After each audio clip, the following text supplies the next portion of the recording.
601. Mahirap sabihin kung sino ang mamamatay. Gusto mo bang makipag-away at makita kung sino ito? Ngumisi si Dustin. Humph! Mas mahalaga ang pangkalahatang sitwasyon. Hindi natin sila kayang labanan pansamantala. Hindi natin maaaring ipagsapalaran ang pag-istorbo sa masamang sanggol. Pagkatapos maipanganak ang masamang sanggol, maaari nating patayin ang mga taong ito. Isang malakas na bata, lalaking mula sa lahi ng hayop na natatakpan ng kaliskis malamig na sabi. Tama si Beasley. Huwag nating sayangin ang oras natin sa kanila. Ang pinakamahalaga ngayon ay makuha ang masamang sanggol. Sabi ni Ace bilang paninindigan. Sa 10 batang hayop, sina Ace at Beasley ang pinakamalakas sa mga tuntunin ng lakas at background. Kaya mayroon silang isang tiyak na prestihiyo. You must be Dustin. Very well. You once provoked the underworld. I will refine you into a divine corpse and serve me forever. Sabi ng isang binata na nakasuot ng itim na damit. May malakas na corpse miasma na nakapalibot sa kanya habang nakatitig kay Dustin. Talaga, tignan natin kung may kakayahan kang gawin yan. Diretso ang tingin ni Dustin sa binata. Hindi naman siya natakot. Let's go at hayaang mabuhay ang mga taong ito ng ilang araw pa. Ikinawi ni Beasley ang kanyang kamay at pinangunahan ang karera ng hayop patungo sa Earth. Umalis din ang mga taong mula sa Underworld. Bukod sa kanila, may isa pang grupo na pumasok sa Solar System. Ang grupong ito ng mga tao ay dapat na nagsanay ng ilang uri ng lihim na kasanayan. Ang kanilang mga katawan ay malabo. Lahat ay malabo at baluktot. Walang ideya si Dustin kung saan sila nanggaling. Biglang lumingon si Beasley. Pinandilatan niya ang misteryosong grupo habang papasok sila. Humph! Ang Divine Corpse Palace ay palaging interesado lamang sa mga bangkay ng mga banal na Diyos. Bakit ka pumunta dito sa oras na ito? May balak ka bang pukawin ang Beast City? Malamig at matalim ang tono ng boses ni Beasley. Ang Divine Corpse Palace. Ang grupong ito ng mga tao ay mula sa Divine Corpse Palace. Nagulat si Dustin. Ang kayamanan ay pag-aari ng taong nakatakdang makuha ito. Isang walang emosyong boses ang narinig. Humph! It took us a lot of effort to cultivate the evil baby. It's best if the Divine Corpse Palace and the Underworld ay hindi masangkot dito. Otherwise, we don't mind initiating a war.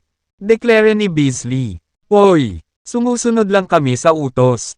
Kung may kakayahan ka, pwede mong i-forward sa leader natin ang concerns mo. Muling tumunog ang simpleng boses. Ang grupo mula sa Divine Corpse Palace ay nagtungo sa Earth. Sa huli, ang lahi ng hayop, ang Underworld, at ang Divine Corpse Palace ay dumating lahat sa ibabaw ng Earth. Nagpalingga-lingga sila sa paligid kanina. Paggawa ng kanilang pagbaba, alam ni Dustin na bago ipanganak ang masamang sanggol. Ang tatlong grupong ito ay papasok sa bundok ng Karakoram. Maghihintay na lang sila ng tamang oras sa ilalim ng lupa. Hindi sila gagawa ng isang hakbang o kahit na ibunyag ang anumang pagbabago-bago ng enerhiya. Ang masamang sanggol ay may katalinuhan. Kung ang isang banal na Diyos ay gagawa ng isang hakbang malapit dito, tiyak na mararamdaman ito. Nais ng lahat na maglaro ng ligtas dahil wala ni isa sa kanila ang nakakaalam kung ano ang kahihinatnan. Kaya naman, gamaan ang pakiramdam ni Dustin. Pansamantala, ligtas ang mundo sa ngayon. Bamantong hininga si Dustin. Sa sandaling ito, si Dustin at ang iba pang 9 na Diyos ng liwanag ay nakatayo pa rin sa tabi ng araw. Naramdaman ko na baka may misteryosong nakatago sa araw. There's this vague familiar feeling. Sabi ni Tyrone. Isang pamilyar na pakiramdam. Tinitigan ni Dustin ang araw ng may pag-iisip. Punta muna tayo sa Earth. Pagkatapos ay pinangunahan niya ang grupo patungo sa Earth. Ang buwan. Bago makarating sa Earth, nakita ni Dustin ang mas maliit na bituin ng buwan. Biglang napatigil si Dustin sa pagsulong. Ang buwan ay nakabitin sa gitna ng sansinukob. Nagpapalabas ng maliwanag na liwanag ng buwan, na nagbibigay ng pakiramdam ng kabanalan. Teka, parang may mukha itong bituin. Biglang bulalas ng isang babaeng preliminary grade na banal na Diyos sa mahinang boses. Oo, Tiningnan ni Dustin ng malapitan at nakita ang isang malaking mukha sa ibabaw ng buwan na kumikislap. Katulad ng mukha ng tao. Humakbang pasulong si Dustin at napunta sa buwan sa isang iglap. Ngunit wala siyang nahanap. Mayroon lamang isang tigang at desyerto na lupain ng yelo. Sinundan ng iba pang siyam si Dustin at lumapag sa ibabaw ng buwan. Ito ay isang bituin na walang anumang buhay. Sabi ni Ingram. Nang lumakad sila sa ibabaw ng buwan. Mga bukol at buwang lamang ang kanilang nakita. Ang lupa ay malamig, matigas, at tigang. Ang buong lugar ay tiwangwang at walang laman. Mukha itong walang buhay. Medyo malamig ba ang pakiramdam mo? Tanong ng isang babaeng preliminary grade na banal na Diyos. Sa 10 Diyos ng liwanag. Mayroong 2 babae. Pareho silang mga preliminary grade na divine gods. Ang isa ay nakasuot ng mahabang, light purple na damit. Tinawag siyang queen. Ang isa naman ay nakasuot ng puting damit. Tinawag siyang Petty. Si Petty ang nagsalita. Oo, may kakaiba sa planetang ito. Kami ay mga banal na Diyos. Paano tayo nakaramdam ng lamig? Isang katamtamang gradong banal na Diyos ang nagdiin. Aminado namang nakaramdam din ng lamig ang iba. Mag-ingat ka. Ang planetang ito ay mukhang hindi kasing simple ng hitsura nito. Marami itong sekreto. Nadagdagan ang pagbabantay ni Dustin. Tingnan mo. Parang may kalansay na nakabaon sa ilalim ng lupa. Biglang sabi ni Queen. Sumugod tuloy ang mga tao. Gumawa ng napakalaking kamay si Dustin gamit ang kanyang vital energy at humawak sa lupa sa harapan niya. Isang malaking masa ng putik na may lawak. Na 1,000 metro ang dinakma at pagkatapos ay itinapon sa lupa sa tabi nito. Boom! Nahulog ito sa lupa at nagkalat ang lupa. Na nagpapakita ng isang malaking kalansay ng hayop. Puti at buo pa rin. Kuneho. Nagulat ang lahat. Ang balangkas ay pag-aari ng isang dambuhalang kuneho. Mukhang ang kuneho ay hindi bababa sa 100 metro ang taas at 100 metro ang haba. Ang kuneho na ito ay isang banal na Diyos noong ito ay nabubuhay pa. Mayroon pa ring banal na enerhiya na naruroon sa kanyang balangkas. Pagkumpirma ni Tyrone. Oo. Tiyak na. Tumango naman ang iba bilang pagsang-ayon. Ang kwentong bayan mula sa aking tinubo ang bayan ay nagsasabi na mayroong isang kuneho sa buwan. Hindi ko inaasahan na ito ay totoo. At, higit pa, ito ay isang banal na Diyos. Sa kasamaang palad, ito ay patay at inilibing. Hindi napigilan ni Dustin ang lungkot at panghihinayang na bumabalot sa kanya.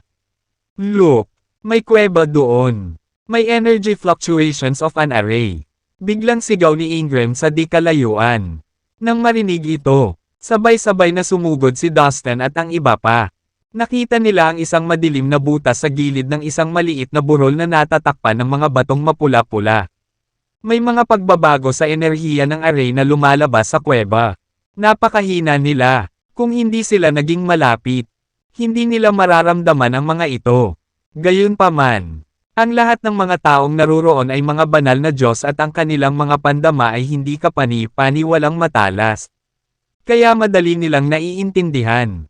Ang mga ito, pumasok tayo sa loob at titingnan natin.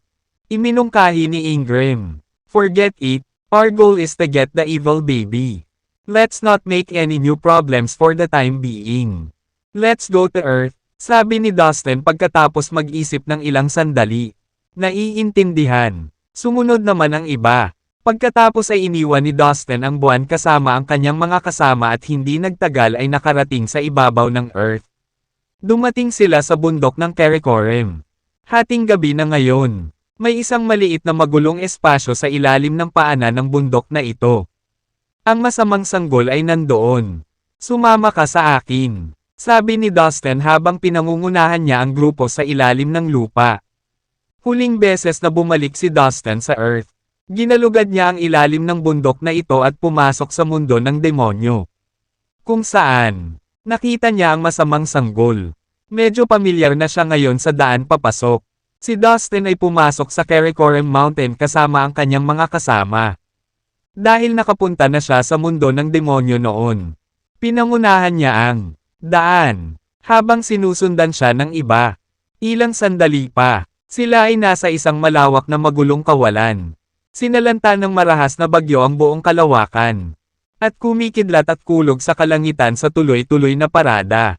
Sa malupit na kapaligirang ito, tanging ang mga banal na Diyos lamang ang malayang makagalaw sa magulong kawalan ng hindi nasaktan.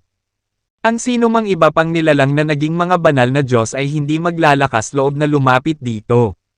Kung hindi, sila ay mapupunit sa kawalan sa isang iglap.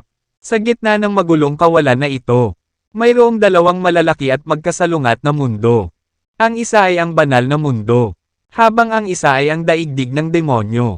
Mula sa malayo, nakikita ni Dustin at ng kanyang mga kasamahan na ang banal na mundo ay nababalot ng mga gintong ilaw. At ang mga anino ng isang dragon at isang phoenix ay umaaligid sa itaas nito. Para itong isang paraiso. Sa kabilang banda, ang mundo ng demonyo ay napakaitim. Napuno ito ng masamang enerhiya na kasing dilim ng tinta. At hindi mabilang na, mga anino ng masasamang espiritu at mga halimaw ang sumisigaw at umungal.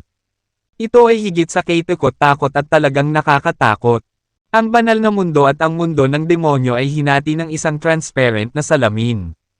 Ang banal na mundo ay matatagpuan sa tuktok, habang ang mundo ng demonyo ay nasa ibaba ng salamin. Nakita na ito ni Dustin noon kaya hindi na siya nagulat sa eksena. Gayunpaman, ang iba pang siyam na banal na Diyos, kasama sina Ingram at Tyrone, ay natigilan. Nakatitig sila sa dalawang mundo na may gulat, na nakasulat sa kanilang mga mukha.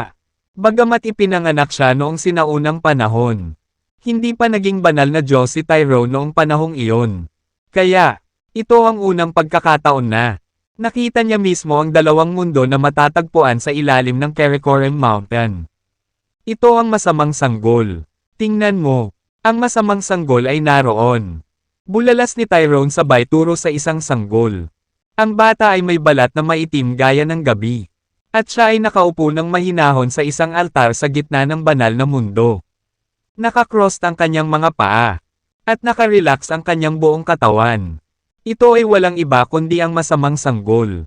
Sa wakas, nakita ko na rin sa wakas ang masamang sanggol. Maliban kay Dustin, ang iba pang siyam na batang banal na Diyos ay nabigla. Marami na silang narinig tungkol sa masamang sanggol. Ngunit hanggang ngayon ay nakita na nila ito ng kanilang mga mata. Hindi mailarawan ng mga salita ang kanilang nararamdaman sa sandaling iyon.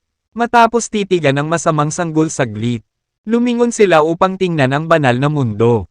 Habang lumilingon sila sa paligid, nakita nila ang isa pang sanggol.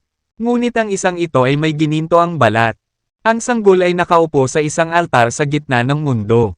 Habang ang altar ay naglalabas ng nakakasilaw na mga ilaw. Tingnan mo, ito ang banal na sanggol. Bulalas ni Tyrone. Bago sila umalis, napuno na sila ni Parker sa dalawang mundo sa ilalim ng Karakoram Mountain. At iyon ay kung paano nila nalaman na ang masamang sanggol at ang banal na sanggol ay nasa ilalim ng Karakoram Mountain. Ang banal na sanggol na ito ay nilikha ni Parker at ng iba pang mga banal na Diyos. Bagamat hindi ito kapantay ng masamang sanggol, mayroon pa rin itong nakakatakot na kapangyarihan matapos itong dumating sa mundong ito. Bago kami umalis, hiniling sa akin ni Master Parker na subukan at dalhin ang banal na sanggol sa mundo. Pagsasalaysay ni Dustin sa kanyang mga kasama. Tyrone, I got these treasures from Master Parker. The divine baby can absorb energy from them. You should stay here for the next few days. Dagdag ni Dustin. Pagkatapos ay naglabas siya ng isang dosenang space ring at ibinigay kay Tyrone. Sa loob ng space rings ay maraming mga kayamanan ng mga positibong katangian. Dustin, may kailangan ka pa bang gawin? Bakit ka aalis? Nalilitong tanong ni Tyrone habang tinatanggap ang space rings mula kay Dustin. Oo, may gagawin pa ako. Ngayon, maaari kang pumasok sa banal na mundo at hayaan ang banal na sanggol na kumuha ng enerhiya mula sa mga kayamanang ito. Maghintay ka lang dyan, at susundan kita, sagot ni Dustin. Sige, tumango si Tyrone, Ingram at ang iba pang mga banal na Diyos bilang pagsang-ayon. Pagkatapos nito, isinaaktibo nila ang kanilang mga kasanayan sa paggalaw ng katawan at sumugod sa banal na mundo. Nang makapasok na sila, Pumunta si Tyrone sa altar kung saan naroon ang banal na sanggol. Inilabas niya ang lahat ng kayamanan mula sa space rings na ibinigay sa kanya ni Dustin at inilagay sa altar. Ibinuka ng banal na sanggol ang kanyang bibig. At ang mga kayamanan ay lumipad sa kanyang bibig ng sunod-sunod. Sa oras na ito, ang mga tao ng lahi ng hayop, ang underworld, at ang Divine Corpse Palace ay nasa loob ng mundo ng demonyo. 10 kabataang miyembro ng lahi ng hayop ang nakakuha na ng malaking bilang ng mga kayamanan ng mga negatibong katangian. Sunod-sunod na nilamon ng masamang sanggol ang mga kayamanang iyon. Ang mga kabataang miyembro ng lahi ng hayop ay sumasayaw at kumakanta ng kakaibang kanta. At gumagawa sila ng mga kakaibang kilos patungo sa masamang sanggol. Habang ginagawa nila ang ritualistikong seremonyang ito, ipinapadala rin nila ang kanilang lakas sa masamang sanggol. Nahulaan ni Dustin na ang mga kabataang miyembro ng lahi ng hayop ay nagsisikap na dalhin ang masamang sanggol sa mundo kanina na may ilang lihim na kasanayan na pag-aari ng kanilang lahi. Samantala, ang mga tao mula sa Underworld at Divine Corpse Palace ay nakahanap ng isang sulok sa mundo ng demonyo. Kinuha na nila ito, at nakakrus ang paa. Alam ni Dustin na bago ang kapanganakan ng masamang sanggol, walang sino man ang magkukusa upang pukawin ang gulo. Pagkatapos ng lahat, narito silang lahat para sa masamang sanggol. Hindi nila maaaring ipagsapalaran ang kaligtasan ng sanggol. Ni hindi nila gustong saktan ang sanggol nang hindi sinasadya. Kailangan kong magmadali. Dapat akong bumalik bago dumating ang masamang sanggol sa mundo. Naisip ni Dustin sa kanyang sarili. Mabilis niyang pinaandar ang kanyang kakayahan sa paggalaw ng katawan at iniwan ang magulong walang laman. Sabay-sabay, nagtransform siya sa isang sinag ng liwanag. At sa isang kisap mata, sumugod na siya sa lupa at wala na.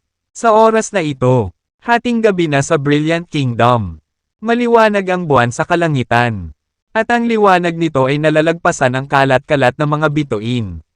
Sa kalangitan, hindi dumaan si Dustin sa regression sa pagkakataong ito. Isa pa rin siyang banal na Diyos nang bumalik siya sa lupa. Nalulula siya sa halo-halong damdamin habang pinagmamasdan ang pamilyar na paligid. Si Dustin ay dating isang mortal. At siya ay namuhay ng isang ordinaryong buhay. Hindi kailanman sumagi sa isip niya na siya ay magiging isang banal na Diyos noong siya ay nasa lupa pa. Ngunit ngayon, ang mga mortal na naninirahan dito ay hindi kailanman mauunawaan ang kanyang antas ng lakas at ituturing lamang siyang isang tunay na banal na Diyos. At hindi niya alam kung ano ang mararamdaman tungkol doon. Katulad lang siya ng mga divine god na iyon sa mga sinaunang alamat ng Brilliant Kingdom. Lumilipad sa itaas ng Karakoram Mountain. Tumingin sa ibaba si Dustin sa kanyang bayan. Pagkatapos, naglakad siya patungo sa Peace County. Ang kanyang kakayahan sa paggalaw ng katawan ay hindi kapani-paniwalang mabilis. Sa loob lamang ng isang segundo, nasa itaas na siya ng liblib na bundok na halos 20 milya sa kanluran ng Peace County. Sana naging maayos ang lahat kasama ang aking mga magulang at kapatid. Tahimik na dasal ni Dustin. Habang mabilis ang tibok ng kanyang puso sa loob ng kanyang dibdib. Noong nakaraang pagkakataon, bago siya umalis, hiniling niya sa kanyang mga magulang at kapatid na tumuon sa paglilinang sa templo. Ang templong tinutuluyan ng kanyang pamilya ay nasa ilalim ng lupa. Sa ilalim ng malawak na bundok. Anong nangyayari? Bakit walang laman ang templo?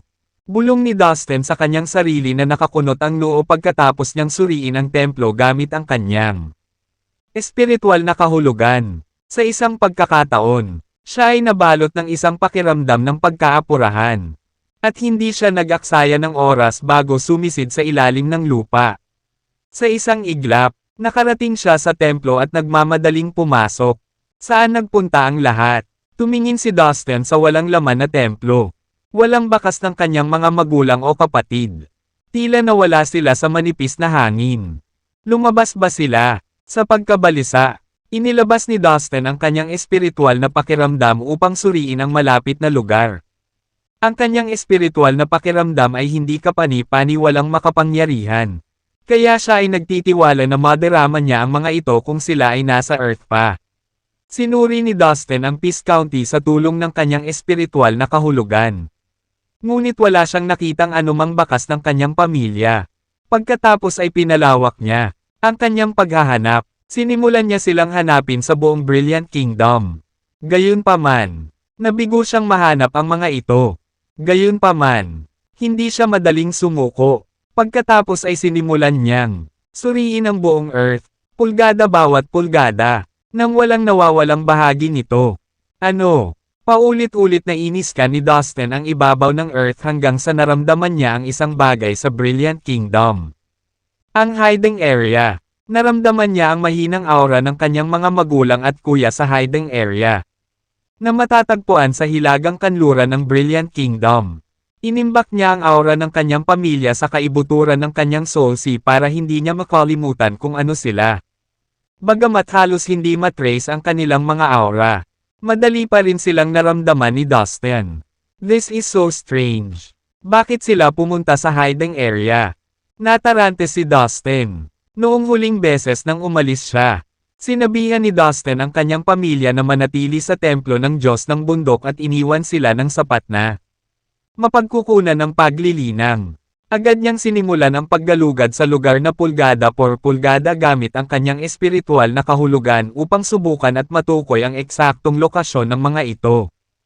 Anong nangyari? Bulong ni Dustin sa sarili na nakakunot ang noo. Nag-aalala siya matapos maghanap ng walang katapusang. Paulit-ulit niyang ginamit ang kanyang espiritual na diwa para hanapin ang kanyang mga magulang at kapatid. Ngunit walang resulta. Nararamdaman lamang niya ang mahina. Hindi matukoy na aura ng kanilang mga kaluluwa. Ngunit wala siyang ideya kung nasaan sila. May mali. Frustration na sigaw ni Dustin. Sa antas ni Dustin. Dapat ay madali niyang mahanap ang tatlong langgam sa hiding area. Hindi banggitin ang tatlong buhay na tao. Dapat akong pumunta doon at suriin ang aking sarili. Dahil sa pag-aalala at pagkabalisa, agad siyang lumipad ng mataas sa himpapawid at nawala sa itaas ng Peace County. Sila ang mga taong pinapahalagahan ni Dustin. At hindi niya kayang mawala sila. Ginamit niya ang lahat ng kanyang kakayahan sa paggalaw ng katawan upang makarating doon ng mas mabilis hanggat maaari at gumagalaw sa bilis ng liwanag. Sa isang kisap mata pa lang, umaaligid na siya sa himpapawid sa itaas ng hiding area. Dahil sa sobrang lawak ng lugar, tila walang laman at tiwangwang. Sinalubong ni Dustin ang makapigil hiningang tanawin ng maaliwalas na kalangitan sa gabi. Wala ni isang ulap ang nakikita habang libo-libong nakasisilaw na bituin ang kumikislap sa itaas, nasuspine sa himpapawid. Nascan ni Dustin ang bawat bundok at ilog sa lupaing ito gamit ang kanyang malakas na espiritual na kahulugan. Ano ito? Bakas ng Buddhist power. Ipinikit ni Dustin ang kanyang mga mata at naramdaman ang purong enerhiya na namamagitan sa pagitan ng langit at lupa. Ang mga daloy ng enerhiya ay umaagos. Kahit saan-saan man umihip ang hangin. Nagdala sila ng isang diwa ng misteryo, katahimikan at kapayapaan. Mukhang naniniwala ang mga tao dito sa Buddhism. Kaya naman napakaraming Buddhist energy. Gulat na sabi ni Dustin. Mayroong maraming mga templo sa buong mundo. Ngunit iilan lamang ang nagtataglay ng tunay na kapangyarihang Budismo. At mas kaunti pa ang karapat-dapat na maipasa sa kanila ang batas ng Budismo. Lumutang si Dustin sa hangin. Hindi gumagalaw. Nararamdaman niya ang paligid sa kanyang espiritual na kahulugan. Biglang may naramdaman siya. Ang kanyang mga mata ay kumikinang sa tuwa habang nakatingin sa bawal na bahagi ng hiding area. Tila sa direksyon na iyon nanggaling ang aura ng kanyang mga magulang at kuya. Kakaiba. Parang may humaharang sa kanilang aura na may hatid ng maayos. Sa kabutihang palad. Ang espiritual na pakiramdam ni Dustin ay sapat na malakas upang madama ito. Nang hindi na nag-aksaya pa ng oras, naging isang sinag ng liwanag at nagmamadaling tinungo ang ilang lugar. Sa isang iglap, nakarating siya sa malawak at ilang na lugar. Ang mga bundok ay nagtaas sa langit sa abot tanaw sa harap niya. Nakatayo sila na parang mga higanti, na humawak sa langit at lupa. Pinaliit ang lahat sa paligid nila. Naglabas sila ng mapang-api na aura dahil sa sobrang laki. Sa kabila ng kanilang napakalaking sukat, Gayunpaman, ang mga bundok ay tila isang ilusyon lamang. Napakatalino ng mga hanay ng ilusyon. Ang mga hanay na ito ay hindi kumpleto ngunit nagawa pa rin nilang lokohin ako. Napagtanto ni Dustin na mayroong ilang mga magic array na nakadeploy sa malawak na lupain ng desyerto na lugar. Ang mga ilusyon na ito ay tila nasira. Ngunit mayroon pa rin silang napakalakas na epekto. Ipinakita nito kung gaano kalakas ang mga array na ito. Ang mga ito ay dapat na mula sa sinaunang panahon. Naisip ni Dustin sa kanyang sarili. Napag-alaman na ang Earth ay hindi na isang angkop na lugar para sa paglilinang. Na naging sanhi ng sibilisasyon ng paglilinang dito na mahina at marupok. Gayunpaman, noong sinaunang panahon, ang Earth ang pinaka-hinahangaan at kakilakilabot na planeta sa buong 3,000 malaki at maliliit na universo. Ang mga array ay nagsilbi lamang bilang isang paalala ng kanilang maluwalhating nakaraan. I sense a trace of aura from my parents and kuya. Dapat kanina pa sila nandito. Naramdaman agad ito ni Dustin nang mapahigi siya sa lupa. Pagkatapos ay ipinikit niya ang kanyang mga mata at itinoon ang pansin sa pag-scan sa kapaligiran bago naglakad patungo sa isang bagay. Sa kanyang pakikipagsapalaran, ang espasyo sa kanyang harapan ay naging baluktot. Pagkatapos, lahat ng nasa harap niya ay nagbago sa isang iglap. Lumitaw ang isang sinaunang kalsada na lumutang sa harap ng Dustin. Patungo sa isang malaking bundok sa di kalayuan. Mayroon pa ring napakalaking kapangyarihang Budismo sa pagitan ng langit at lupa. Umalangaw-ngaw sa himpapawid ang mga kasulatang Budista. Walang pag-aalinlangan. Tumuntong si Dustin sa sinaunang daan. Handa siyang dumaan sa lahat para lang makasama ang kanyang pamilya. Ang landas ay nawala sa abot tanaw. Habang naglalakad si Dustin ng may labis na pag-iingat, nakakita siya ng maraming makasaysayang lugar sa kahabaan ng kalsada, na naglalabas ng malakas na kapangyarihang Budismo. Dumaan din siya sa maraming maringal na nagtataasang bundok. Kung titingnan mula sa malayo, ang mga bundok ay puno ng mga templo, ang mga tunog ng mga kampana, ang paghampas ng mga isda na kahoy, at ang pag-awit ng mga banal na kasulatan ay maririnig mula sa mga bundok paminsan-minsan. Nakikita pa niya ang malabong anino ng mga monghe na nakasuot ng sinaunang damit. Makinig ka, wala kang pagkakataong makatakas dito kahit na sa tulong ni Dustin. Kaya tumigil ka na sa pag-asa. Kahit maghintay ka pa ng 1,000 taon. Hindi ka babalik at ililigtas ni Dustin. Umalis na siya sa Earth para sa ibang mundo. Malabong siya ever come back. I advise you to accept this fact and cooperate with the Novel Court. Kung makikipagtulungan ka sa amin, baka makagawa ang Novel Court ng paraan para mapunta ka sa mundong iyon at baka makita mo ulit si Dustin. Balang araw, biglang may narinig na boses si Dustin. Pareho siyang nagulat at natuwa. Bumilis ang tibok ng puso niya nang marinig iyon. Siguro ay buhay at maayos pa ang kanyang pamilya. Pero base sa kanilang pag-uusap, tila nakulong sila ng mga taga-Novel Court. Naunahan siya ng excitement at agad siyang sumugod para tingnan ng hindi nagdalawang isip. Maya-maya, bumungad sa kanya ang isang mababang burol. Ang isang malaking grupo ng mga tao, kahit libo-libo ang bilang, ay nakapalibot sa burol sa lahat ng direksyon. Tumingin si Dustin sa paligid at nalaman na sila ay mga kabalyero ng Novel Court.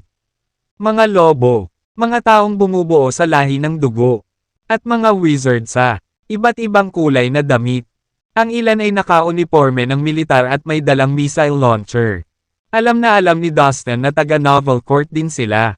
Sa gitna ng dagat ng mga tao, malabong nakita ni Dustin ang kanyang mga magulang at kuya. Sa wakas ay abot kamay na niya ang kanyang mga mahal sa buhay. Bumaho ang saya at excitement sa puso ni Dustin. Matagal na niyang planong bumalik sa Earth para bisitahin ang kanyang pamilya. Ngayon sa wakas ay natagpuan niya sila. Ito ay kakaiba. Bakit sila pumunta sa hiding area? Sa halip na magtanim sa Peace County. At bakit sinasalakay sila ng mga taong ito mula sa Novel Court? Sa kabila ng mahirap na sitwasyon ng kanyang pamilya, lubos na gumaan ang loob ni Dustin. Takot na takot siya kanina nang hindi niya alam kung saan sila nagpunta. Pero ngayong nahanap na niya ang mga ito, nakahinga na siya. Ulit, tiwala si Dustin na walang sino man sa Earth ang makakasakit sa kanyang pamilya sa harap niya. Ano pa, paano nila hinarap ang napakaraming tao mula sa Novel Court? Na-curious si Dustin sa naging takbo nila kanina kaya hindi niya ipinaalam sa kahit na sinong nandoon siya. Sa halip, nakatayo siya sa malayo at tahimik na nagmamasid. Walang makakapansin sa kanya kung hindi siya magpapakita sa sarili niyang pagkukusa. Mga taga-Novel Court, pwede na kayong umalis. Alam kong pumunta kayo sa pamilya ko para lang maghanap ng karagdagang impormasyon tungkol sa anak ko na si Dustin. Kung mahahanap mo siya ng mag-isa, bakit nandito ka pa? Kaya tigilan mo na ang pagsasabing, "Let's bring us to him." Anyway, this is nonsense. Anunsyo ng ama ni Dustin na si Clement mula sa tuktok ng burol. Matagal na panahon na rin simula nang marinig ni Dustin ang boses ng kanyang ama. Sa sandaling iyon, habang naririnig niya ito, hindi niya maiwasang makaramdam ng emosyon. Nagsimulang lumuha ang kanyang mga mata, at kinailangan niyang kagatin ang ibabang labi para pigilan ang pagtawag sa kanyang pamilya. Umalis ka nga dito. Kung maglakas loob kang asarin kami ulit, hindi kita patatawarin. Sabi ng kapatid ni Dustin na si Chad. Humph! Parang gusto mong maparusahan. Kung maglakas loob kang sumalungat sa amin, dapat handa kang mamatay. Malamig na sigaw ng isang wizard na nakasuot ng itim na damit. Habang umaaligid siya sa mga burol, hawak niya ang isang transparent na bowl ang kristal sa kaliwang kamay. Habang nasa kanan niya ang isang gintong wand. Mabilis na binibigkas ng black-clad wizard ang isang formula na hindi kayang bigkasan ng iba. At pagkatapos ay itinutok niya ang kanyang wand sa tuktok ng burol. Sa sandaling iyon, ang mga bahid ng itim na kidlat ay nabuo mula sa manipis na hangin at tumama patungo sa tuktok ng burol. Magwala ka! Umalangaw-ngaw ang sigaw ng isang babae. Habang ang isang puting nyebe na liwanag ng espada ay lumalas. Ang aura ng espada ay mukhang kasing dalisay ng liwanag ng buwan. At nagliliwanag ito sa kalangitan na parang isang beacon. Ito ay kumilos ng napakabilis na ang isang ordinaryong tao ay mahihirapang makita ang paggalaw. At lumipad ito patungo sa wizard, na parang bala mula sa baril. Hindi. Ang malupit mong asong babae. Nakatitig ang wizard sa paparating na liwanag ng espada. At hindi niya maiwasang umatras. Nag-aalangan at medyo natatakot.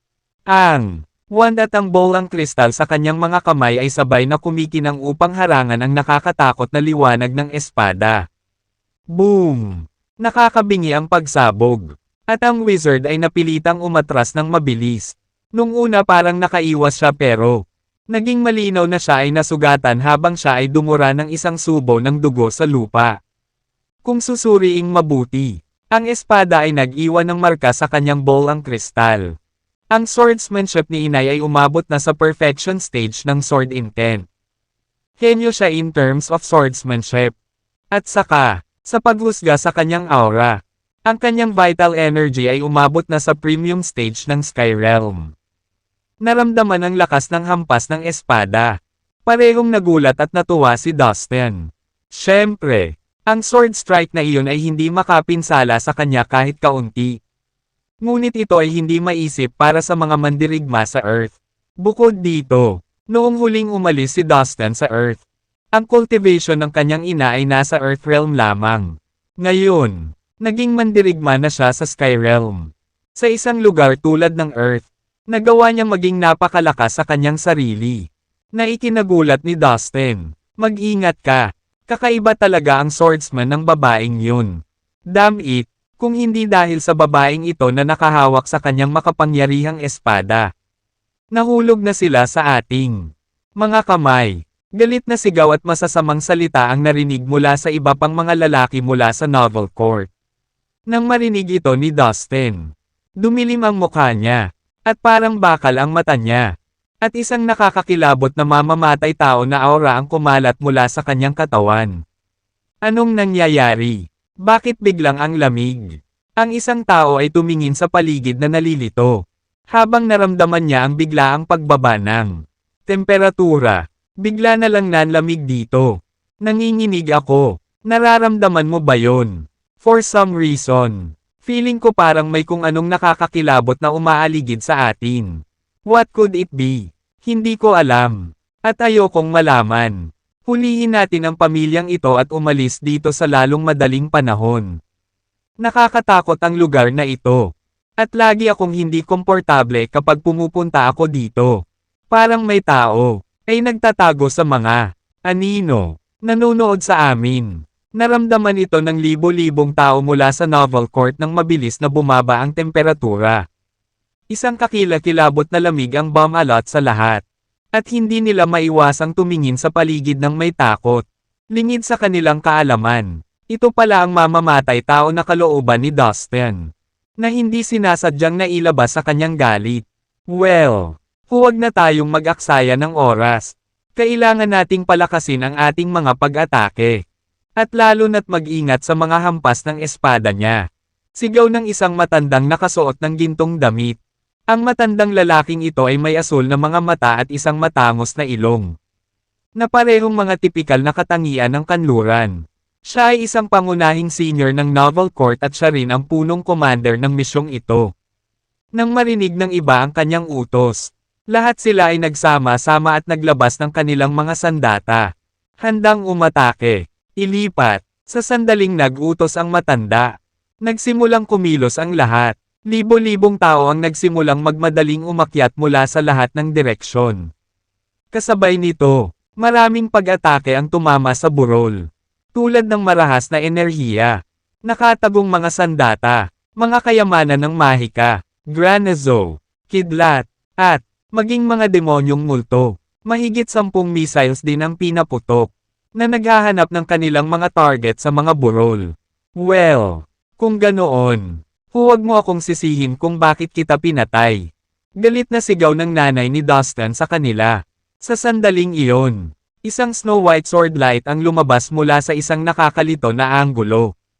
Kamangha-mangha ang kapangyarihan nito. Walang kapangyarihan ang mga sundalo na pigilan ito. Dahil sinira nito ang lahat ng pag-atake na parang paglalaro ng bata. Maging ang mga umaakyat sa burol ay tumigil sa kanilang paglalakad. Namangha sa sobrang lakas na hawak ng liwanag ng espada. Nang mapagtonto nila na ang pag-atake ay paparating na sa kanila. Pumihit sila at tumakbo pababa ng burol ng kasing bilis ng kanilang pag-akyat pataas. Lingid pa rin sa paningin. Tumango si Dustin na may kasamang masayang ngiti. Sa wakas ay naunawaan na niya kung paano nakaligtas ang kanyang mga magulang at kapatid hanggang ngayon sa ilalim ng pagkubkob ng napakaraming tao. Dahil iyon sa matatalas na espada ng kanyang ina. Siyempre, ito rin ay dahil ang kanyang cultivation base ay nasa premium stage ng Sky Realm. Si tatay at Chad ay hindi gaanong talino kung ikukumpara. Ang aking ama ay nasa premium na yugto lamang ng Earth Realm. At ang aking kapatid ay nasa katamtamang yugto ng Mysterious Realm. Nararamdaman ni Dustin ang kanyang mga magulang at ang cultivation base ng kanyang nakatatandang kapatid sa pamamagitan ng kanyang espiritual na kahulugan. Kaya alam niya na ang kanyang ina ay mas makapangyarihan kaysa sa dalawa. Mukhang kailangan kong humanap ng panahon para tulungan ang aking ama at kapatid na mapabuti ang kanilang mga talento. Sabi ni Dustin sa sarili. Bilang isang banal na Diyos, magiging madali para sa kanya na tulungan ang isang mortal na mapabuti ang kanyang talento. Don't be afraid of her. Guys, marami tayo. Kung sama-sama tayong lalaban sa asong iyon, walang paraan na makakapit siya. Kahit gaano pa kalakas ang kanyang espada, maaari nating hatiin ang ating sarili sa dalawa. Grupo at sunod-sunod na atakihin siya. Huwag mo siyang bigyan ng oras para magpahinga. Maya-maya, mauubos ang kanyang lakas. Ang nangungunang matanda ay desperadong nagrally sa kanyang mga tropa. Tama siya, sigaw din ng iba sa kanila. Patayin sila. Pagkatapos, hinati ng matanda ang kanyang mga tao sa dalawang grupo. Sunod-sunod na umatake at hindi nag-iiwan ng oras para makabawi. Sa ilang sandali, ang tunog ng pagpatay ay kumalat sa buong larangan ng digmaan. Sa sandaling umatras ang isang grupo. Sumugod ang kabilang grupo para pumalit sa kanila. Ang mga bahid ng Snow White sword light ay patuloy na bumaril mula sa burol. Kasabay nito, ginamit ng tatay at kuya ni Dustin ang kanilang mga pamamaraan upang labanan din. Gayunpaman, ang kanilang lakas ay mas mababa kaysa sa nanay ni Dustin. Siya ang kanilang pangunahing puwersang panlaban. Alam ni Dustin na makapangyarihan ang eskrimador ng kanyang ina. Ngunit maaga o huli ay mauubos ang enerhiya sa katawan nito. Makalipas ang 1 oras, humagalpak sa tuwa ang matanda.